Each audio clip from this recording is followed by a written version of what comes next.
এইটুকু একটা বাচ্চা যদি গ্রামের লোকজনের এত ক্ষতি করে তাহলে গ্রামের লোকজন তো খসে যাবেই। আচ্ছা নান্টু, তোমার তো বয়স অনেক হয়েছে নাকি? তা তোমার নাতিস দিয়ে এরকম বারোশো আমি করে বেড়াচ্ছে, তা তুমি কি শাসন টাসন করো না নাকি?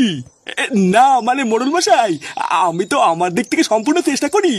দাদু হয়ে যতটা সম্ভব আমি তো সবই করি। হ্যাঁ, তা তুমি কেমন শাসন করছো সেটা তো দেখতেই পারতেছি। একজনের বাচ্চার ধাক্কা দিয়ে পুকুরে ফেলাই দিছে, আর একজনের নাকি আচার চুরি করছে। আর ওই যে কেউটে পড়ে আছে, কেউটেরও নাকি মাল খাওয়াই দিছে। কেউটের জ্ঞান ফিরতেছে না বলে কেউটের মাও সেই থেকে কাঁদতেছে। তাহলে বলো নান্টু, এটাই হইলো কি তোমার শাসন, তাই না? আর এই যে ফুটো, তা তুমি কেমন বাপ হইছো? তা এইটুকু বয়সে তোমার ছেলে রেখে তুমি এইসব শিখাও? দেখুন বাড়া, আমি কেন এইসব শিখাতে যাবো? আমার কি খেয়ে দেখুন কাজ নেই নাকি? দিন রাত এত চোদন দেই, তাও ওর কোনো শিক্ষাই হয় না। তা আমি কি করবো? আর আজকে তো পুরো পাড়ার সামনে আমার মান সম্মান সব ডুবিয়ে দিল।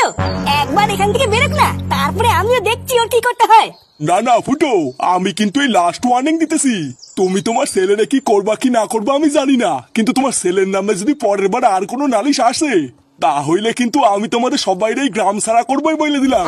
আপনি কোনো চাপ নেবেন না, ফাটার নামে আজকের পর থেকে আর কোনো নালিশই আসবে না। আজ ওর আমি এমন ভাঙবো, ও নড়তে পারলে তো লোকে এসে নালিশ করবে। পুরো গ্রামের লোকের সামনে আজকে তুই আমাকে এই দিন দেখালি।